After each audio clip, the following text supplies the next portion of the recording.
السلام عليكم ورحمة الله وبركاته.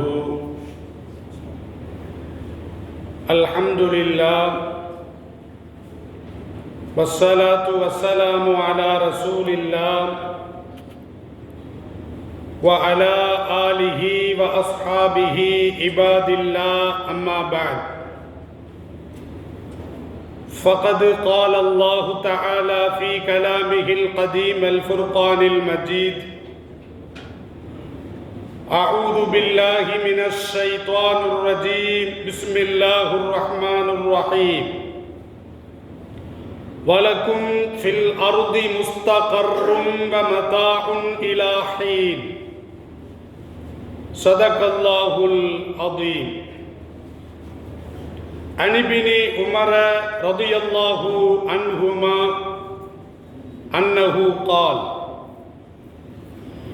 أخذ رسول الله صلى الله عليه وسلم بمنكبي فقال رسول الله صلى الله عليه وسلم: كن في الدنيا كأنك غريب أو عابر سبيل. صدق النبي صلى الله عليه وسلم. அளவற்ற அருளாளன், நிகரற்ற நிறைந்த அன்பாளன், எல்லாம் அல்ல அல்லாஹுவின் திருப்பெயரை போற்றி அகில உலகத்திற்கு அருட்கொடையாக அருளப்பட்ட அண்ணல் நபிகள் நாயகம் ஸல்லல்லாஹு அலைஹி வஸல்லம் அவர்களை போற்றி எனதுரையை ஆரம்பம் செய்கிறேன்.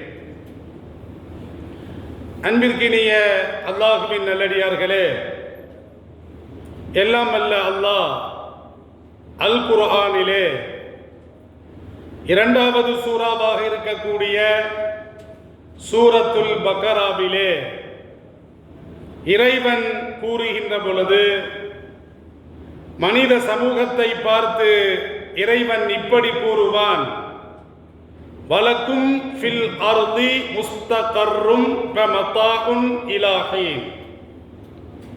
ஒரு குறிப்பிட்ட காலம் வரைக்கும் உங்களுக்கு பூமியில் தங்கும் இடமும் அனுபவிக்கக்கூடிய பொருட்களும் உள்ளன என்று எல்லாம் வல்ல அல்லாஹ் அந்த வசனத்துல சொல்லி காட்டுறான். காலங்களின் அளவுகளை அல்லாஹ் சொல்லவில்லை, நாட்களின் அளவுகளை அல்லாஹ் சொல்லவில்லை, நேரங்களின் அளவுகளை அல்லாஹ் சொல்லவில்லை. சிறிது காலம், ஒரு குறிப்பிட்ட நேரம் பூமியில் உங்களுக்கு தங்கும் இடமும் அந்த பூமியில் கிடைக்கக்கூடிய பயனுள்ள பொருட்களும் அனுபவிக்க வேண்டிய பொருட்களும் உங்களுக்கு இந்த பூமியில் இருக்கின்றன என்று அல்லாஹு ரப்புல் ஆலமீன் சொல்லுகின்றான். அப்ப குல்லு மன் அலைஹா ஃபான், இந்த உலகத்தில் இருக்கக்கூடிய எல்லாமே அழியக்கூடியது. வயபுகா வஜ்ஹு ரப்பிக துல் ஜலாலி வல் இக்ராம், அழியாத ஒரு பரம்பொருள், மெய்ப்பொருள், அதுதான் அல்லாஹ்வாக இருக்கிறான். அப்ப இந்த உலகத்தில் நாம் வந்து செல்ல இருக்கிறோம். கண்ணியமிக்கவர்களே, இஸ்லாமியர்களை பொறுத்த அளவுல இந்த உலகத்தில் அவர்கள் எந்தெந்த நாடுகளில் வாழ்கிறார்களோ அந்தந்த நாடு என்பது அவர்களுக்கு உண்மையான தாய் நாடா? அது தற்காலிக நாடு, அவ்வளவுதான். அதாவது இஸ்லாத்தின் பார்வையில், உலகத்தின் பார்வையில் ஒரு மனிதர் எந்த மண்ணில் பிறக்கிறாரோ அந்த மண்ணின் மைந்தராக, அந்த மண்ணின் குடிமகனாக அவன் கருதப்படுகிறான். ஆனால் இஸ்லாத்தினுடைய பார்வையில் என்ன அப்படின்னா, இஸ்லாமியர்களுக்கு இந்த உலக நாடு என்பது, அவர்கள் வசிக்கக்கூடிய நாடு என்பது, பகுதி என்பது, அது உலகத்தின் சட்ட திட்டங்களுக்கு உட்பட்டு அது அவர்களுக்கு தாய் நாடாக இருக்கலாம். ஆனால் இஸ்லாம் என்ன சொல்லுகிறது தெரியுமா? அது உங்களுக்கு தற்காலிக நாடு. உங்களுடைய தாய் நாடு எங்கே இருக்கிறது அப்படின்னா மேல இருக்குது. வலத்தாருல் ஆகிரத்தி அக்பர், மறுமைதான் மிகப்பெரிய வீடு. வலல் ஆகிரத்து கைருல் லக மினல் ஊலா. அல்லாஹ் ரப்பல் ஆலமீன் சொல்றான், முந்தியதை விட பிந்தியது உமக்கு சிறப்பானது. முந்தியதுனா உலக வாழ்க்கை, பிந்தியதுனா மறுமை வாழ்க்கை.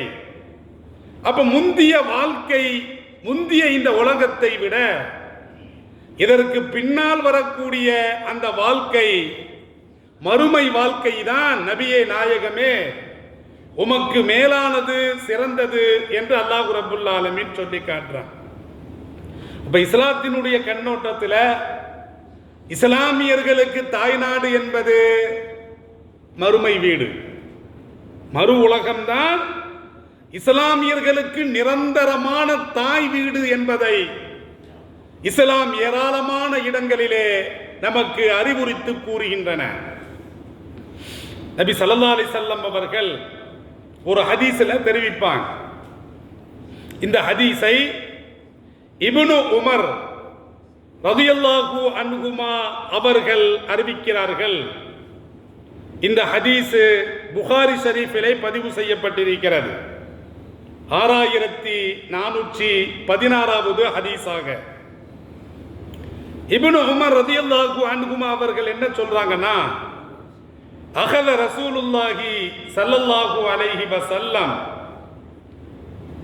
பிமன்கிபி. ஸல்லல்லாஹு அலைஹி வஸல்லம் அவர்கள் என்னிடத்திலே வந்து எனது தோலை பிடித்து கொண்டார்கள். என்னிடத்தில் வந்து எனது தோலின் மீது கை வைத்துக் கொண்டார்கள், எனது தோலை பிடித்துக் கொண்டார்கள். பிடித்துக் கொண்டு ஸல்லல்லாஹு அலைஹி வஸல்லம் அவர்கள் சொல்லுகின்ற பொழுது, ஃபகால குன் ஃபித் துன்யா கஅன்னக கரீப். இப்னு உமரே, நீர் இந்த உலகத்தில் ஒரு அந்நியனை போன்று வாழும் என்று சொல்றாங்க. மேலும் ஸல்லல்லாஹு அலைஹி வஸல்லம் அவர்கள் சொல்லுகின்ற பொழுது, அவ் ஆபிரு சபீல், அல்லது ஒரு வழிப்போக்கனை போன்று, எந்த நாடுமே சொந்த நாடு இல்லாமல் போகிற போக்கில் அலையக்கூடிய ஒரு நாடோடியை போன்று வாழு அப்படின்னு நபி ஸல்லல்லாஹு அலைஹி வஸல்லம் அவர்கள் இப்னு உமர் ரலியல்லாஹு அன்ஹுமா அவர்களை பார்த்து சொல்றாங்க. கண்ணியமிக்கவர்களே, ஏன் ஸல்லல்லாஹு அலைஹி வஸல்லம் அவர்கள் அவருடைய தோல் புஜத்தில் தட்டி கொடுத்தார்கள், அவருடைய தோல் புஜத்தை பிடித்து கொண்டார்கள் அப்படின்னா, கண்ணியமிக்கவர்களே, இது வந்து ஸல்லல்லாஹு அலைஹி வஸல்லம் அவர்களுக்கும் இப்னு உமர் ரலியல்லாஹு அன்ஹுமா அவர்களுக்கும் உண்டான நெருக்கத்தை காட்டுகிறது.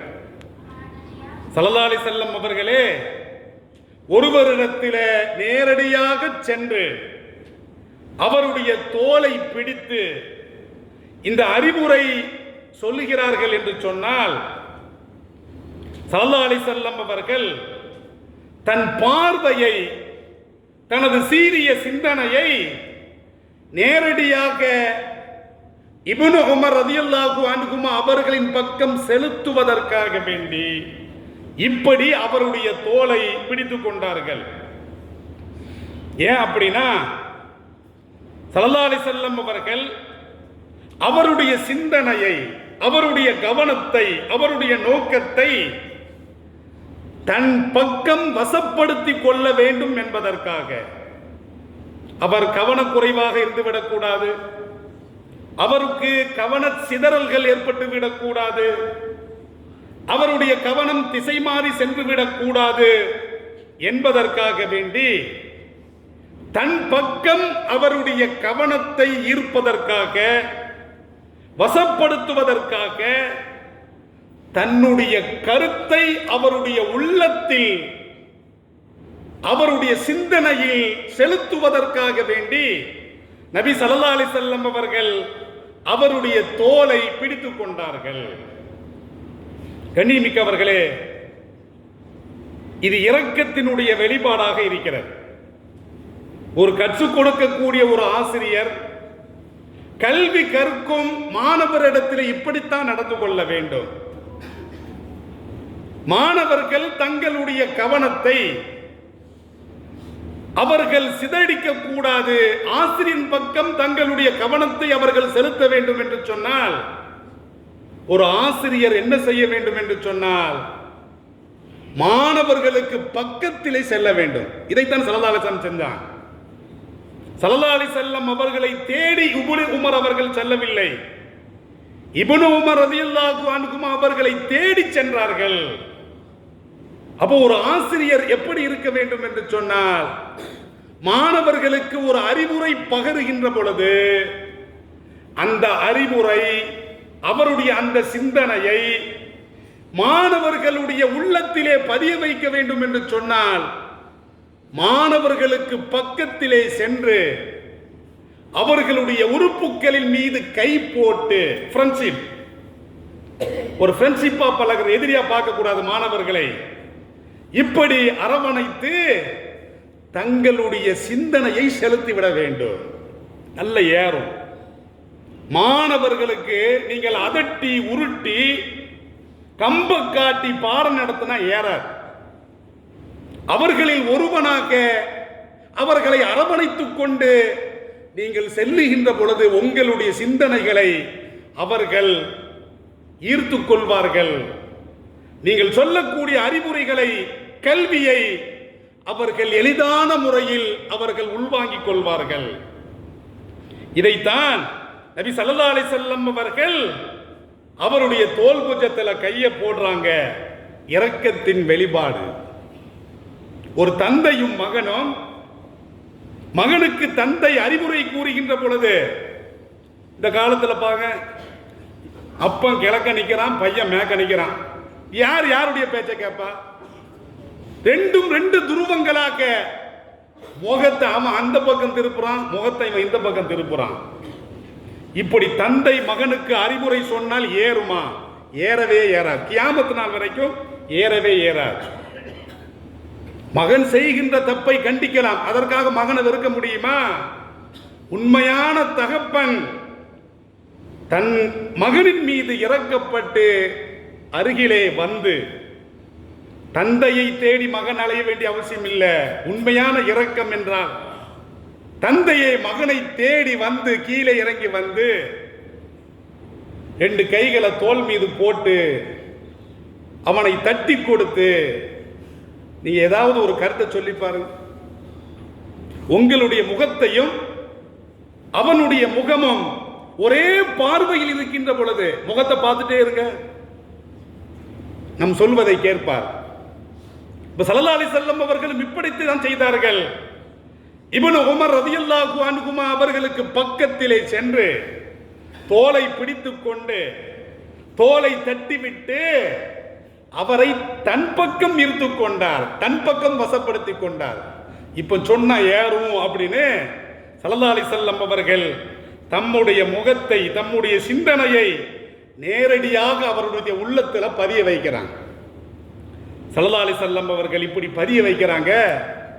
இப்னு உமர் அவர்களே, இந்த உலகத்தில் அந்நியனை போன்று வாழு அல்லது வழிப்போக்கனை போன்று வாழு என்று நபி ஸல்லல்லாஹு அலைஹி வஸல்லம் அவர்கள் சொல்றாங்க. இப்ப கண்ணியமிக்கவர்களே, இப்ப இந்த உலகத்தை பற்றி ஸல்லல்லாஹு அலைஹி வஸல்லம் அவர்கள் ஏன் இப்படி குறிப்பிட வேண்டும்? அந்நியன்னா யாரு? உதாரணத்திற்கு நமக்கு தாய்நாடு இந்தியா இருக்குது, ஒரு வெளிநாட்டுக்கு வேலை நிமித்தமா போறோம். அப்ப அது நமக்கு சொந்த நாடாயிருமா? சொந்த நாடா ஆவார். அப்ப அது அந்நிய நாடாக இருக்கிறது. அப்ப அந்நிய நாட்டில் உன்னுடைய வேலை முடிந்த பிறகு சொந்த நாட்டுக்கு நீ திரும்பிடுவ. இதைத்தான் ஸல்லல்லாஹு அலைஹி வஸல்லம் அவர்கள் புரிய வைக்கிறாங்க. இந்த உலகம் என்பது உனக்கு அந்நிய நாடு, உனக்கு உண்மையான தாய் நாடு மறுமை வீடு. அப்ப இந்த உலகத்தில் நீ அந்நியனை போன்று வாழு என்று நபி ஸல்லல்லாஹு அலைஹி வஸல்லம் அவர்கள் சொல்றாங்க. கண்ணியமிக்கவர்களே, அதற்கு அடுத்து ஸல்லல்லாஹு அலைஹி வஸல்லம் அவர்கள் சொல்லுகின்ற பொழுது ஒரு நாடோடியை போன்று வாழு. ஸல்லல்லாஹு அலைஹி வஸல்லம் சொல்றான், ஒரு வழிப்போக்கனை போன்று இந்த உலகத்தில் இரு. கண்ணியமிக்கவர்களே, அந்நியனாவது பரவாயில்லை, வெளிநாட்டில் போய் வேலை பார்க்கறான், சொந்த நாட்டிலிருந்து வேற நாட்டுக்கு போறான், தங்குறான், வேலை பார்க்கறான், சாப்பிட்றான், வர்றான், போறான். ஆனால் இந்த வழிபோக்கனுடைய நிலைமையை பார்த்தா அதை விட மோசமான, நாடோடைய நிலைமையை பார்த்தா அதை விட மோசமானது. நாடோடி நிலைமை என்ன அப்படின்னா, அவனுக்கென்று ஒதுங்கும் இடம் இருக்காது, அவனுக்கென்று தங்கும் இடம் இருக்காது, அவனுக்கென்று சொந்த வீடு இருக்காது, சொந்த நாடே இருக்காது. அப்ப எங்கேயாவது போறான் அப்படின்னா நாடோடி, எங்கேயாவது போன போக்கில் எது கிடைக்குதோ அதை அனுபவித்துக் கொண்டு அவருடைய வாழ்க்கை கடந்து சென்று கொண்டே இருக்கும். அவருக்கு எதுவுமே நிரந்தரமாக இருக்காது. எந்த மண்ணோ, எந்த நாடோ, எந்த நிலப்பரப்போ ஒரு நாடோடிக்கு சொந்தமானதாக இருக்காது. அவர் போயிட்டே இருப்பார், சாவர வரைக்கும் அவருடைய நிலைமை அப்படித்தான் இருக்கும். அப்ப நபி ஸல்லல்லாஹு அலைஹி வஸல்லம் அவர்கள் இதைத்தான் சொல்றாங்க, இந்த உலகம் என்பது உனக்கு சொந்த வீடு அல்ல, இந்த நாடு என்பது உனக்கு தற்காலிக நாடு, உனக்கு உண்மையான தாய் நாடு மறுமை வீடு என்று அல் குர்ஆன் சொல்லி காட்டுகிறது. நபி ஸல்லல்லாஹு அலைஹி வஸல்லம் அவர்கள் சொல்லி காட்டுறாங்க. அப்ப வழிபோக்கனை போன்று வாழு. இப்னு உமர் ரலியல்லாஹு அன்ஹுமா அவர்கள் இந்த ஹதீஸை அறிவித்துவிட்டு தன்னுடைய மாணவர் முஜாஹித் ரஹ்மத்துல்லாஹி அலைஹி அவர்களிடத்தில் ஒரு விஷயத்தை பதிவு செய்றாங்க. நீ மாலையில் ஆனால் ஃபலா தன்தலிரி சபாக, காலை எதிர்பார்க்காதே. நீ மாலையில் இருக்கிற, சாயங்காலம் இருக்கிற, மறுநாள் காலை வரும் என்று எதிர்பார்க்காதே. வைதா அஸ்பஹத ஃபலா தன்தலிரில் மஸா, நீ காலையில் இருந்தால் மாலை வரும் என்று எதிர்பார்க்காதே. இதுதான் உலக வாழ்க்கை. இப்ப இருக்கிறோம், தொழுகை முடிஞ்சு வீட்டுக்கு போனாதான் நிஜம். கண்ணியமிக்கவர்களே, இதுதான் உலக வாழ்க்கை. அப்ப இப்னு உமர் ரலியல்லாஹு அன்ஹுமா அவர்கள் சொல்லிவிட்டு என்ன சொல்றாங்கன்னா, வஹுத் மின் சிஹ்ஹதிக லிமரதிக, என்ன சொல்றாங்க அப்படின்னா, உன்னுடைய நோய் வருவதற்கு முன்னால் ஆரோக்கியமாக நீ வாழுகின்ற பொழுது, அந்த ஆரோக்கியமான காலகட்டத்தில் உனது வாழ்க்கையை பயன்படுத்திக் கொள். நோய் வருவதற்கு முன்னால் ஆரோக்கியமாக இருக்கின்ற பொழுது அந்த காலத்தை நீ செலவழித்துக் கொள். ஒமின் ஹயாத்திக்க லி மௌத்திக்க, ஸல்லல்லாஹு அலைஹி வஸல்லம் சொல்றாங்க, மரணம் வருவதற்கு முன்னால், அந்த மரணத்திற்கு பின்னுள்ளான அந்த வாழ்க்கைக்கு தேவையானதை உனது ஜீவிய காலத்தில் நீ செய்து கொள், தேர்ந்தெடுத்துக்கொள் என்று நபி ஸல்லல்லாஹு அலைஹி வஸல்லம் அவர்கள் சொல்றாங்க. கண்ணியமிக்கவர்களே, இந்த ஒரு ஹதீஸ், இன்னொரு ஹதீஸ் திருமதியிலே பதிவு செய்யப்பட்டிருக்கிறது. ஸல்லல்லாஹு அலைஹி வஸல்லம் அவர்கள் இப்னு உமர் ரலியல்லாஹு அன்ஹுமா அவர்களை பார்த்து இப்படி சொல்லிவிட்டு, நாடோடியை போன்று வாழு அல்லது அந்நியனை போன்று இரு அப்படின்னு சொல்லிவிட்டு ஸல்லல்லாஹு அலைஹி வஸல்லம் அவர்கள் அவரை பார்த்து சொல்லுவார்கள், வஉத்த ஃபீ நஃப்ஸிக ஃபீ அஹ்லில் குபூர், கபூர்வாசிகள் இருக்காங்களா இல்லையா, அந்த கபூர்வாசிகளோடு உனது ஆன்மாவை நீ சேர்த்து விடு. ஸல்லல்லாஹு அலைஹி வஸல்லம் சொல்றாங்க இப்னு உமர் ரலியல்லாஹு அன்ஹுமா அவர்களை பார்த்து. அப்படின்னா என்ன அர்த்தம்? கபூர் இருக்குது, இறந்து போனவர்களோடு உன்னை சேர்த்து விடு, நிரந்தரம் கிடையாது. இந்த உலகத்தில் நீ வாழ்வது நிரந்தரம் கிடையாது. அல்லாஹ் குர்ஆன்ல சொல்றானா இல்லையா, ஒமல் ஹயாத்துத் துன்யா இல்லா மத்தாவுல் குரூர். குரூர் அப்படின்னா இந்த உலக வாழ்க்கை என்பது ஏமாற்றம் தரக்கூடிய சொற்ப இன்பம் தான். அல்லாஹ் சொல்றான், குருன்னா இந்த உலகம் ஏமாற்று உலகம், அதிலும் நிரந்தரம் கிடையாது, அதிலும் சொற்பம், ஏமாற்றும் சொற்பத்தை தவிர இந்த உலக வாழ்க்கை என்பது கிடையாது. அப்ப அற்பமான வாழ்க்கை, சொற்பமான வாழ்க்கை. அப்ப இந்த அற்பமான வாழ்க்கை என்பது நிரந்தரம் கிடையாது. ஸல்லல்லாஹு அலைஹி வஸல்லம் அவர்கள் சொல்றாங்க, இறந்து விட்டவர்களோடு உன்னையும் சேர்த்து விடு. அப்படின்னு என்ன அர்த்தம்? மூத்து கபுல அன் தமூத்து. நபி ஸல்லல்லாஹு அலைஹி வஸல்லம் அவர்கள் ஒரு ஹதீஸில் தெரிவிக்கின்ற பொழுது, நீங்கள் உண்மையான முறையில் மரணமாகுவதற்கு முன்னால் நீங்கள் உலகத்தினுடைய ஆசைகளை மரணித்துக் கொள்ளுங்கள். உண்மையான மரணம் உடலோடு சேர்ந்து ஏற்படுகிறது. கபூர்ல போய் அடக்க போறோம், அதான் உண்மையான மரணம். தூக்கம் என்பது சிறு மரணம். அந்த மரணத்திற்கு முன்னால் நீங்கள் மரணமாக்கிக் கொள்ளுங்கள். எதை மரணமாக்குறது? ஹராம்களை நீங்கள் மரணமாக்கிக் கொள்ளுங்கள், பாவங்களை மரணமாக்கிக் கொள்ளுங்கள், அனாச்சாரங்களை மரணமாக்கிக் கொள்ளுங்கள், ஆசைகளை பேராசைகளை மரணமாக்கிக் கொள்ளுங்கள். நபி ஸல்லல்லாஹு அலைஹி வஸல்லம் அவர்கள் சொல்றாங்க, கண்ணியமிக்கவர்களே, வஹாசிபு கபுல அன் துஹாசபு, இறைவனுக்கு முன்னால் நீங்கள் விசாரிக்கப்படுவதற்கு முன்னால் உங்களை நீங்களே விசாரித்துக் கொள்ளுங்கள். ஒவ்வொரு மனுஷனும் தனது மனசாட்சிட்ட, நான் என்ன செஞ்சேன் இன்னைக்கு, நான் மாறு செஞ்சேனா, பாவம் செஞ்சேனா, நீங்கள் விசாரித்துக் கொள்ளுங்கள். ஸல்லல்லாஹு அலைஹி வஸல்லம் சொல்றாங்க, அல்லாஹ்வுடைய விசாரணையை எவனாலும் தாங்க முடியாது. கண்ணியமிக்கவர்களே, அல்லாஹ் விசாரிக்கலாம் தப்பிச்சிட்டான், விசாரிக்க ஆரம்பிச்சிட்டான்னா ஒண்ணுமே செய்ய முடியாது. 60 வருஷம் வாழ்ந்த வாழ்க்கையை பட்டியலிட வேண்டும். ஒவ்வொரு நொடிக்கும் கேள்வி இருக்கிறது. மனிதன் தன்னுடைய ஜீவிய காலத்தில் கழிக்கக்கூடிய அவனுடைய ஆயுளுக்கு கேள்வி இருக்கிறது, எல்லாத்துக்குமே கேள்வி இருக்கிறது. அவனுடைய சம்பாத்தியத்துக்கு கேள்வி இருக்கிறது, அவனுடைய செலவுக்கு கேள்வி இருக்கிறது, எல்லாம் பதில் சொல்லி ஆக வேண்டும். அப்ப கண்ணியமிக்கவர்களை சிந்தித்து பாருங்கள்.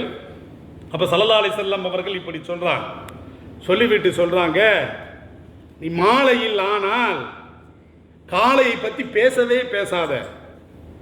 மாலையில் இருக்கிறோம்னா ஃபலா துஹத்திஸ் நஃப்ஸக பிஸ்ஸபா, உன்னுடைய உள்ளத்தில் காலையை பத்தி நீ பேசவே பேசாத.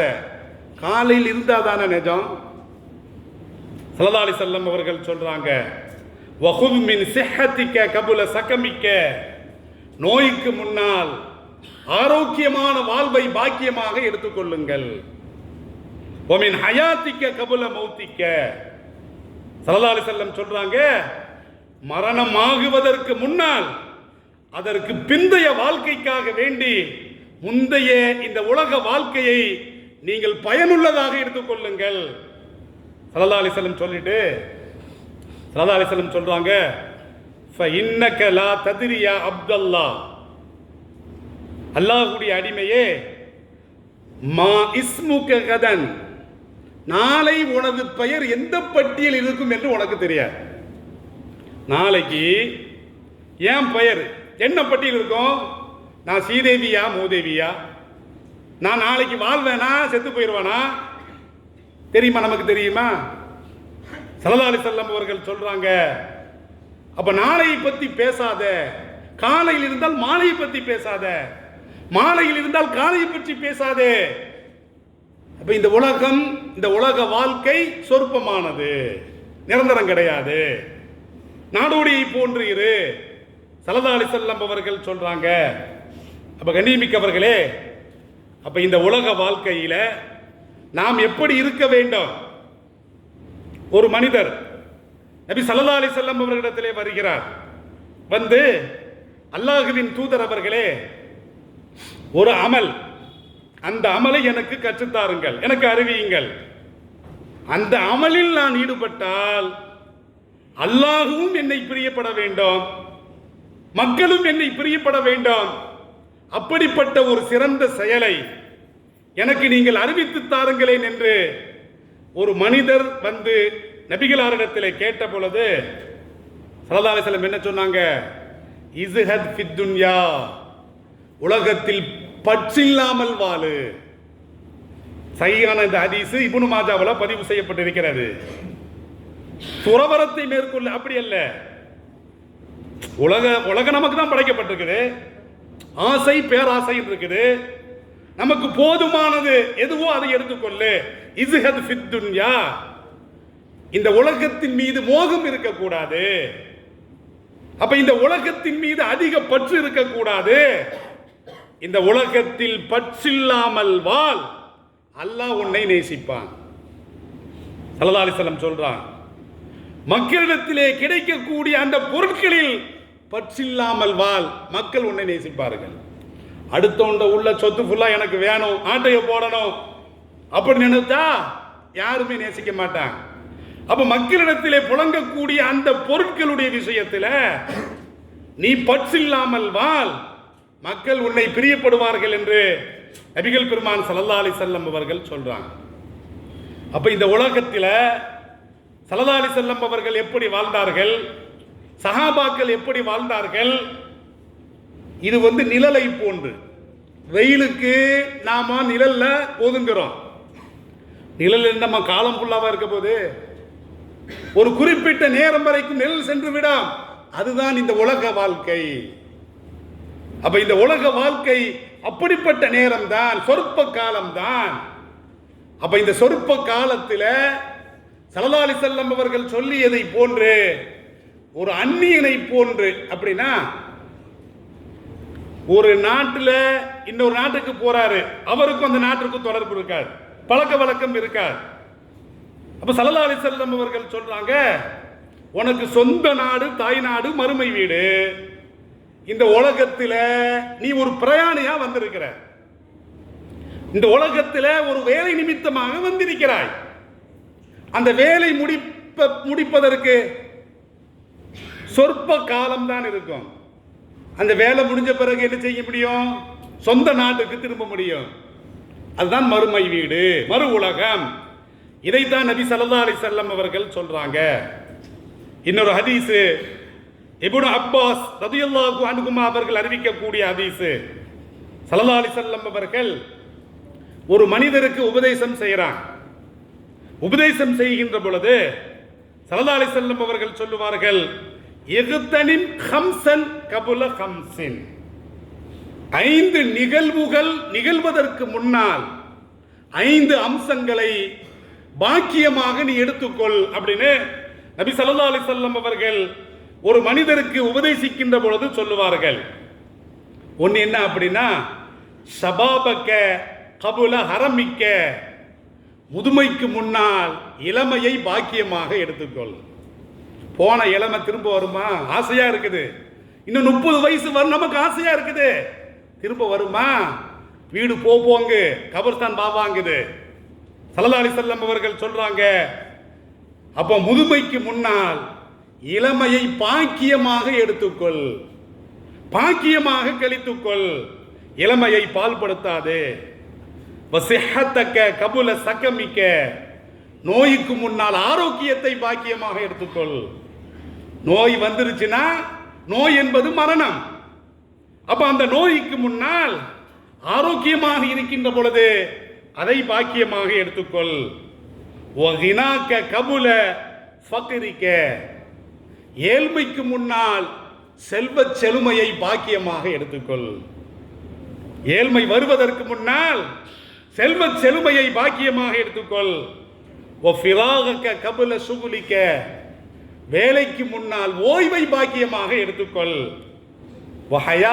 கபுல மௌத்திக்க, ஸல்லல்லாஹு அலைஹி வஸல்லம் சொல்றாங்க, மரணத்திற்கு முன்னால் இந்த உலகத்தை, இந்த உலக வாழ்க்கையை பாக்கியமாக எடுத்துக்கொள். கண்ணியமிக்கவர்களே, அப்ப ஸல்லல்லாஹு அலைஹி வஸல்லம் அவர்கள் இந்த உலகத்தில் அல்லாஹ் குறிப்பிட்ட ஒரு ஆயில தந்திருக்கிறான், ஒரு குறிப்பிட்ட தவணை, அவ்வளவுதான். யாரும் கேரண்டி வாரெல்லாம் கொடுக்க முடியாது. அந்த குறிப்பிட்ட தவணையில் நமக்கு கொடுக்கப்பட்ட அந்த வாழ்க்கையை நாம் பாக்கியமாக எடுத்துக்கொள்ள வேண்டும். இந்த உலகத்தில் என்னை விட்டு அசைக்க முடியாது. இந்த உலகம்தான் நிரந்தரம், யாருக்கும் நிரந்தரம் கிடையாது. ஸல்லல்லாஹு அலைஹி வஸல்லம் அவர்கள் இறந்த பொழுது கூட நம்பவில்லை. அபூபக்கர் சித்திக் ரலியல்லாஹு அன்ஹு அவர்கள் நம்ப வைத்தார்கள். அல்லாஹ்வுடைய ரசூலாக இருப்பதனால இந்த உலகத்தில் நிரந்தரமா இருக்க முடியுமா? யாருக்கும் கிடையாது. அவருடைய தவணை வந்து விட்டால் முடிஞ்சிருச்சுன்னா போக வேண்டியதுதான். தூக்கிட்டு போய் அடைக்கிடுவான், மண்ணில் கொண்டு போய் மூடிடுவாங்க. அப்ப கண்ணியமிக்கவர்களே, அந்த கபருடைய வாழ்க்கைக்காக நாம என்ன சேகரித்து வச்சோம்? அந்த மறுமையுடைய வாழ்க்கைக்காக என்ன சேகரித்து வச்சோம்? அப்ப இந்த உலகத்தை பாக்கியமாக கருதணும்னா இந்த உலகம் நமக்கு நாடோடி, இந்த உலகத்துல நாடோடியா இருக்கிறோம். இந்த உலகம் நமக்கு அந்நியது. அந்நியனை போன்று வாழு, ஒரு வழிபோக்கனை போன்று வாழு. அந்த சிந்தனையில் வாழ்ந்தால் இந்த சொற்ப உலகத்தில் நீ இறைவனை பயந்து கொண்டு நடப்பாய், இறைவனுக்கு ஆற்ற வேண்டிய கடமைகளை செய்வாய், மார்க்கத்தின் அடிப்படையில் நீ நடப்பாய்.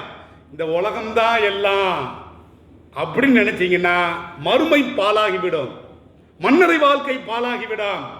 எனவே இன்ஷா அல்லாஹ் இந்த உலகம் சொற்பமான உலகம், ஏமாற்று உலகம், அழியக்கூடிய உலகம், ஒரு நிழலை போன்று சொற்ப நேரத்தில் விலகி செல்லக்கூடிய இந்த உலகத்தை பாக்கியமாக எடுத்துக்கொண்டு மறுமைக்காக வேண்டி நாம் நல்லறங்களை செய்வோமாக. கண்ணியமிக்கவர்களே, அப்படிப்பட்ட ஒரு வாய்ப்பினை எல்லாம் வல்ல அல்லாஹ் இந்த உலகத்தில் வாழக்கூடிய அனைத்து முஸ்லிம்களுக்கும் வழங்கி அருள்பாலிப்பானாக. வாஹிரு தஅவாஹும் அனில் ஹம்துலில்லாஹி ரப்பில் ஆலமீன். வஸ்ஸலாம் அலைக்கும் வரஹ்மத்துல்லாஹி வபரகாத்துஹு.